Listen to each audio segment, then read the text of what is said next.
Deus. Hoje a nossa palavra vai ser sobre os pacificadores. E eu acho essa palavra, cara, quando eu fui desafiado, que eu li a palavra, eu falei, nossa, Deus. Eu lembro que eu me converti, eu era ateu. Então estar aqui em cima para pregar, sempre que eu subo nesse altar, eu falo assim, Deus, me usa. Porque eu era um cara muito intenso no mundo. Se era para beber, eu bebia até cair. Se era para fazer loucura, era até o fim. E quando eu me converti, que eu conheci esse amor, eu falei, Deus, não é possível.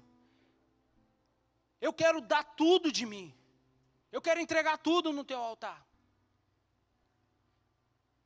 Só que o tempo vai passando, e à medida que vai passando, o que muitas vezes acontece na vida dos cristãos, na vida das pessoas, eles vão esfriando. Eles vão esquecendo do primeiro amor. Enquanto eu li essa palavra, Deus colocou tão forte no meu coração, que Ele quer acender uma chama no Rio de Janeiro. E você é essa chama. Quando Deus fala, essa palavra pacificadores, eu queria até ler com você.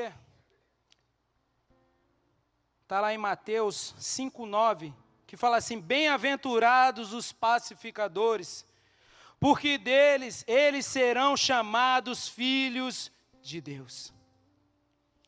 Quando eu li isso, eu falei, cara, que palavra forte. As outras bem-aventuranças sempre tem uma promessa, sempre tem uma bênção, mas essa palavra, ela fala sobre paternidade. Ela fala, os pacificadores são meus filhos. E é engraçado, né? A gente que é mais jovem, eu também sou jovem, amém? Jovem, tô meio velho, né? Às vezes tá meio avançada a minha juventude. Jovem, meus discípulos me zoam que falam que eu tenho cabeça de velho, mas o corpo é de arena, amém? Já está meio, né, redondinho, mas ainda está. Mas essa palavra ela é um pouco complexa. Quem sabe aí o que significa pacificador? Pô, dá uma salva de palmas, dá uma salva de palmas. Que isso? Zerou.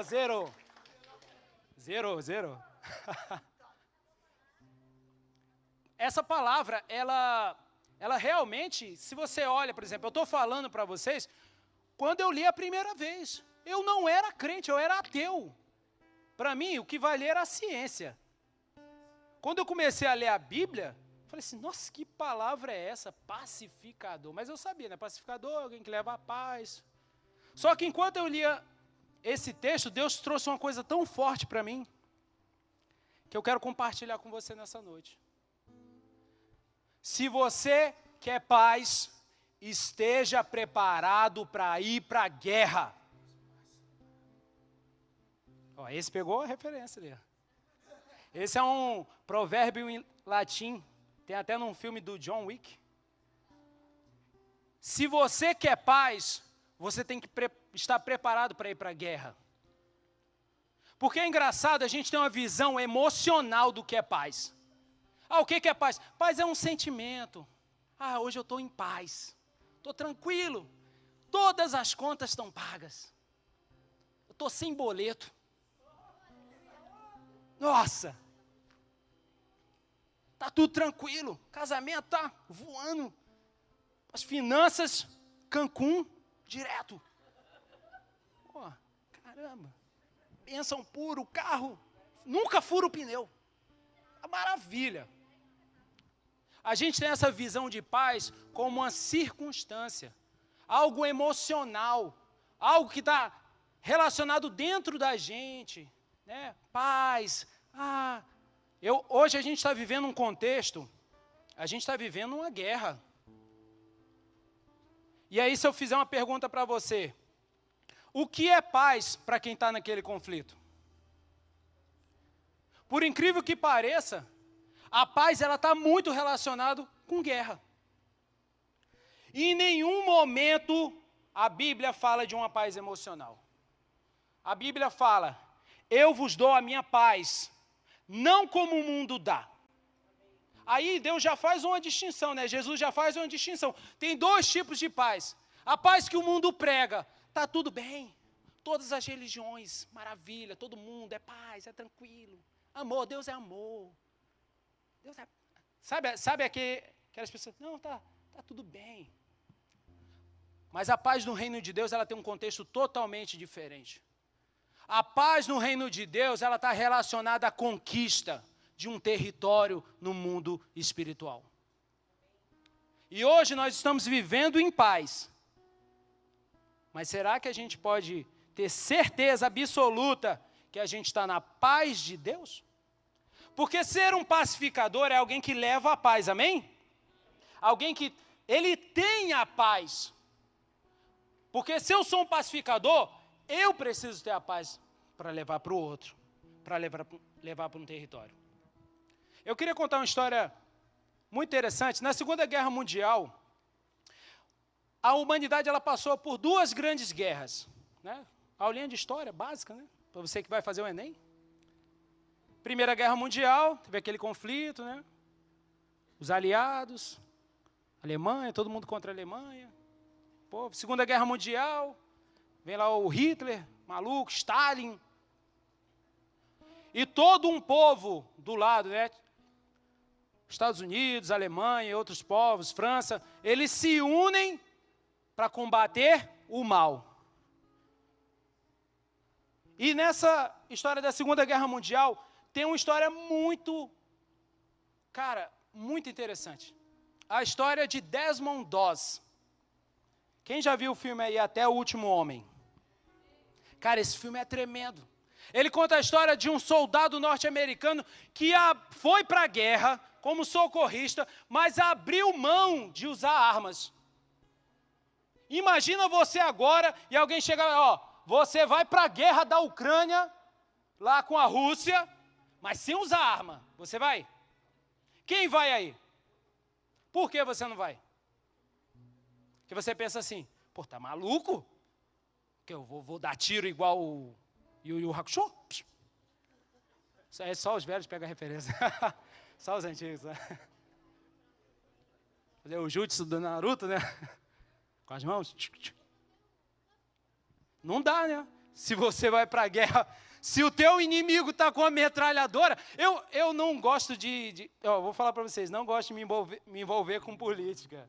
Não sou, eu até assim, tenho as minhas convicções, eu só brigo com política com meu irmão, tá? Porque ali a gente sai no tapa, daqui a pouco está se amando, que é irmão, isso aí mesmo, ele tem lá o lado dele, eu tenho o meu, e a gente... Mas dá para subir um local onde você está tendo um conflito armado, vou trazer aqui para a realidade do Rio de Janeiro. Você vai aí na Cidade de Deus, você vai aí em Complexo do Alemão, você vai em outras favelas aí, o tiro está comendo, você vai subir lá sem arma, um policial vai subir sem arma. Tem como? Não. Por quê? Vai subir com flores, né? A galera gosta de soltar essa, né? Subir com flores? O bandido, né? Por quê? Porque o bandido que é o seu inimigo, um exemplo, tá? O bandido que é seu inimigo, ele vai estar lá com a metralhadora, ele quer te matar. Ele tem uma arma que você não tem. Mas o que eu achei mais interessante na vida desse soldado Doss é que ele tinha uma arma que os outros soldados não tinham. E ele estava disposto a pacificar um território contra os inimigos dele, independente do que os outros pensavam. Ele era um cristão firme nas suas convicções. E ele falou assim, eu não aceito ficar aqui no bem bom, enquanto os meus irmãos estão morrendo na guerra, lutando pela paz. Lutando para que o meu povo tivesse paz. E ele falou, eu, como cristão, não aceito, eu vou para a guerra, mas eu tenho os meus valores, eu tenho os meus princípios, e eu vou lutar sem armas. Essa história é verídica. Ele, em uma batalha, salvou 75 pessoas. 75 pessoas no meio da bala cantando. Pá, pá, pá. Quem já viu o filme vê que tem uma parte que é muito interessante. O Wikipédia me deixou aqui. Fui nas fontes aqui. Tem uma parte interessante que o soldado está todo machucado no chão. ele cobre o soldado com terra, porque os inimigos estavam vindo, ele joga um outro corpo por cima dele, finge que está morto ali, esperando os caras passarem, porque depois que eles mataram todo mundo, eles iam averiguar se as pessoas estavam mortas. E ele sozinho, sem usar uma arma, conseguiu salvar 75 pessoas. E mais, né? Vamos crer que é mais, vamos crer que... Sabe o que eu acho interessante nessa história? Um cristão genuíno tem que estar pronto para ir para a guerra pelo Senhor. Ele tem que estar pronto, ele tem que estar disposto a morrer para ele mesmo, para cumprir a missão que Deus tem para ele. E Deus tem uma missão na sua vida hoje.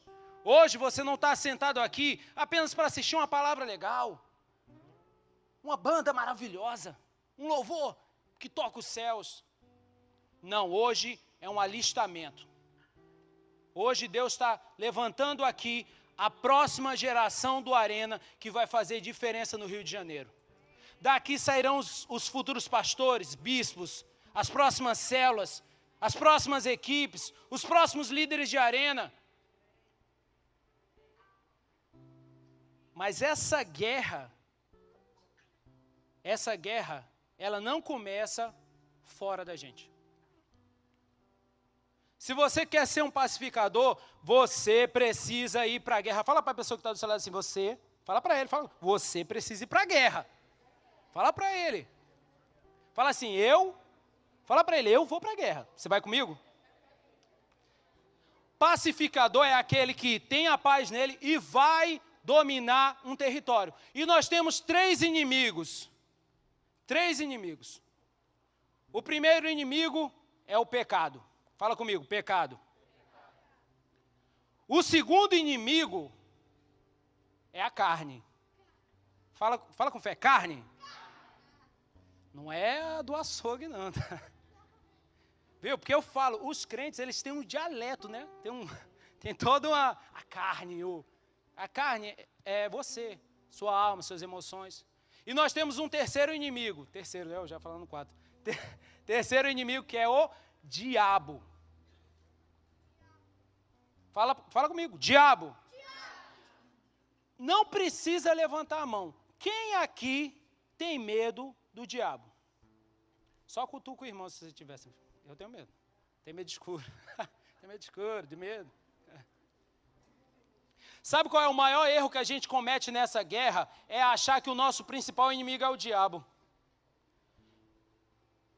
Seu maior inimigo não é o diabo, porque ele já foi derrotado na cruz. Ele hoje está embaixo dos seus pés. Bate assim, ó. Está embaixo dos seus pés. O diabo já foi derrotado na cruz. O pecado jaz no mundo. O seu maior inimigo é a sua carne. Bate assim no seu peito. Eu sou o meu maior inimigo. A gente às vezes confunde nessa guerra, né? Que guerra é essa que Deus quer que a gente trave? É a guerra contra a nossa carne. Porque um pacificador não é a pessoa que leva a paz, amém? Se eu levo a paz, eu preciso ter a paz. Enquanto eu estava ali nesse texto, o que Deus me falou foi, sabe o que acontece, Anderson? A gente está vivendo uma geração hoje que quer a paz. Que quer que alguém traga a paz, mas ela dentro de si não tem a paz. Como eu posso levar a paz para alguém se a paz não está dentro de mim? O Arena Jovem vai fazer 20 anos no ano que vem, 2023. E o lema do Arena Jovem é decidir destinos. O Coliseu a inspiração do nome Arena Jovem é porque antigamente tinha um Coliseu, as arenas, e os cristãos eram lançados nas arenas para serem devorados pelos leões. As pessoas eram crucificadas por crer em Jesus. E as pessoas iam para lá e morriam felizes. Porque elas entendiam que batalha que elas estavam travando. Não era batalha contra o diabo, era batalha na mente. Fala comigo, batalha na mente. Tem um livro muito bom chamado Campo de Batalha da Mente, Joyce Meyer, é um livro tremendo, se você ainda não leu, leia. Porque ele explica exatamente por que o diabo ganha força na vida das pessoas. Porque a gente está perdendo a batalha aqui, ó. Hoje a gente está vivendo uma geração que... Eu vou citar só alguns problemas aqui, tá? Se você tiver qualquer um desses problemas, eu gostaria que você levantasse a sua mão. Quem aí tem problema com depressão? Eu não estou enxergando, não, tá? Quem aí tem problema... porque essa luz também. Quem tem problema com ansiedade? Essa eu nem vou pedir para você levantar, amém? Quem tem problema com pornografia? Não precisa levantar a mão, não, amém? Mas não precisa levantar, não precisa se expor, não. Mas, complicado, né? A gente está vivendo uma geração que está enfrentando esses inimigos. Quem tem problema aí com cobiça, ganância, idolatria. Sabe quantos inimigos a gente enfrenta? O grande problema da geração é que, em vez dela estar em guerra contra esses inimigos, ela está fazendo paz.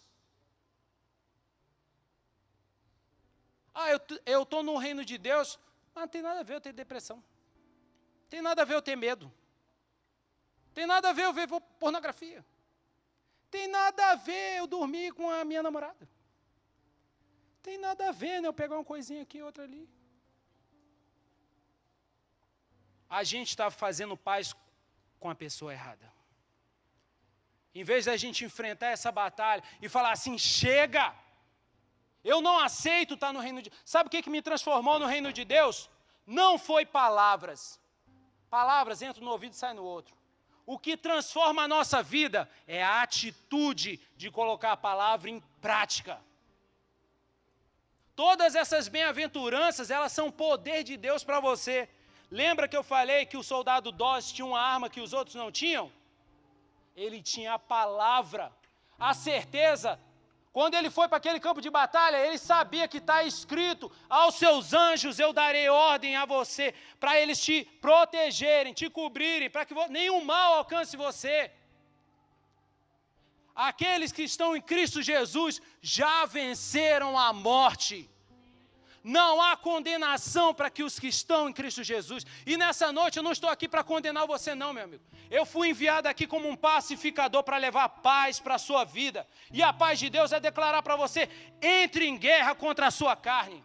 Entre em guerra contra tudo aquilo que te afasta do propósito de Deus.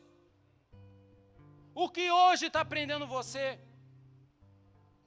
Os jovens não ficam na igreja, não é porque o louvor é bom, não é porque a palavra é maravilhosa. As pessoas ficam na igreja porque elas experimentam o poder de Deus. Quem aí já experimentou o poder de Deus? De falar assim, cara, eu já vi cada coisa no reino de Deus que eu, como ateu, não podia negar. Falava assim, cara, toda a ciência joga no lixo. Estou só dando um exemplo, tá? Daqui a pouco eu falo, que isso? Ele jogou a ciência, meu Deus! Não, a ciência é importantíssima. Eu fico muito feliz quando eu olho para o Bispo Robson, físico. Eu olhava para ele e falei assim, caramba, eu sou ateu e o cara é físico e crê em Deus. É engraçado que a minha primeira experiência, acredito que nem foi com Deus. Eu era ateu, né? Eu não acreditava em Deus. Aí eu falei assim, não, Deus não existe. Eu zombava muito, zombava demais. Meus amigos que eram católicos, eles ficavam para morrer, né? Porque eu zombava, falava assim, eles, não, cara, você tem que buscar a Deus, você tem que falar com Deus. Eu falava, se eu quiser falar com Deus, passa o telefone dele, que eu dou uma ligada. Eu era desse tipo, né? Teve uma vez que a menina foi me evangelizar na sala. Ai, meu Deus, eu falo assim, Senhor, tem misericórdia de mim. Eu fiz a garota chorar no meio do pátio. Pregando, sua fé não tem embasamento, quebrei ela assim. Só que ela era nova convertida, foi tentar argumentar comigo. Argumentos não mudam ninguém. O que muda é guerra.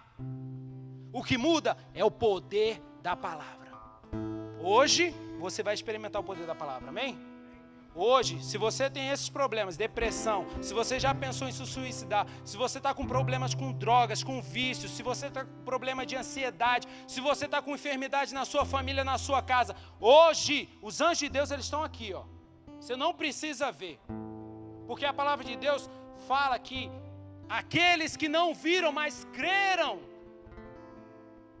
O reino de Deus não é feito de vista, é feito de fé. E eu estou me baseando no que a palavra fala, que onde estiverem 2 ou mais reunidos, o trono do... esse altar aqui, o Rei dos Reis está aqui assentado agora. Ele está hoje para julgar a nossa vida. Ele está hoje aqui para trazer salvação.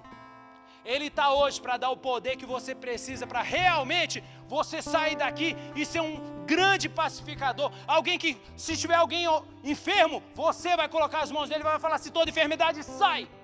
Se tiver alguém endemoniado, você vai colocar a mão nele e vai, sai. Isso é poder. Isso é o que faz a gente realmente pegar fogo. Tem um pregador norte-americano, John Piper, e ele fala uma frase que eu acho tremendo. Que ele fala assim, deixa eu pegar aqui.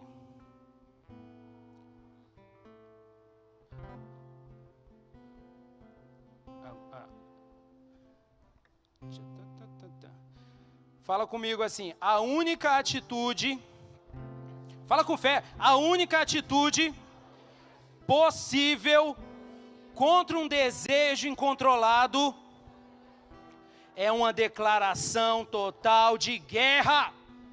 Fala bem forte, guerra. Fala para o teu irmão, eu estou em guerra contra mim mesmo. Cara, eu fiz 10 anos esse ano de convertido. E sabe o que me fez desde o dia que eu me converti até hoje permanecer firme? Eu já fiquei desempregado, eu já passei luta, eu já perdi tudo na minha vida. Mas o que me mantinha firme era a palavra. O que me mantinha firme eram as promessas. Era estar em constante guerra contra mim mesmo. Ou você acha que nesses 10 anos eu não tive vontade de desistir? Eu estou casado há 8 anos. Eu nem me imaginava casado. Eu falo com a minha esposa, olha, você é guerreira, hein? Realmente você está lutando. Porque só ela sabe quem eu era e quem eu me tornei. E estou me tornando a cada dia. Porque isso é uma declaração de guerra. E nós precisamos ter essa força interior. De falar assim, Deus, eu não aceito. Eu vou viver o melhor. Eu vou viver as promessas. Eu lembro de uma situação que eu passei, acho que foi a mais difícil da minha vida, que realmente, eu pensei em largar tudo, passei uma situação muito difícil, e é nesse momento de fragilidade que o seu inimigo, que é um derrotado, aparece para mandar o jutsu da conversinha. Que é na orelha, né? Aquele na orelha, né? Assim, não vai pro arena hoje não. Não. Larga tudo. Trai a tua esposa. Não, ela é chata, vai pra lá. Não, deixa isso aí, arena, você é jovem. Não tem nada a ver. O demônio do nada a ver. Esse sim você pode lutar contra ele. Mas é nesse momento de fragilidade que o tentador vem. E se você não estiver firme nas promessas, se você não estiver firme naquilo que você acredita, na sua fé, é por isso que muitas pessoas não chegam até o final. Eu nem ia compartilhar isso com vocês, mas o Espírito Santo está falando comigo aqui. E realmente, eu tive um sonho nessa semana. E eu tive um sonho onde Jesus vinha buscar a igreja. E foi muito triste. Quando eu olhava para Jesus, olhava para a igreja, os anjos vinham e começavam a separar as pessoas dentro da igreja. Separar. E naquele momento eu ficava olhando e falava assim, o que está acontecendo? E tinha uma pessoa no sonho que me chamava muita atenção, porque ela estava no meio termo. Ela estava para ir para ficar. Ele estava ali, vai, não vai. E tinha outra pessoa encostada nela. Só que naquele momento, ela tomou uma decisão. Ela falou assim, não, eu sou crente de verdade. Não, eu estou na guerra. E deixava outra pessoa de lado. E era separada. E os anjos levavam o restante. E na hora Deus falava comigo, eu estou voltando. Quando eu acordei aquilo, falei, Jesus, ele está voltando. E chegou o momento da igreja se posicionar. Chegou o momento do Arena Jovem tomar uma posição. Nós estamos numa guerra, você querendo ou não. Aí não tem como eu negar. Aí não tem como eu não falar. Querido, tem pessoas indo para o inferno. Tem pessoas hoje, enquanto a gente está aqui, glória a Deus que você está aqui, amém? Glória a Deus que você está aqui, que você tomou a melhor escolha. Mas Deus quer realmente colocar essa paz dentro de você, para que você possa levar a paz genuína para os outros. E eu queria que você ficasse de pé nesse momento.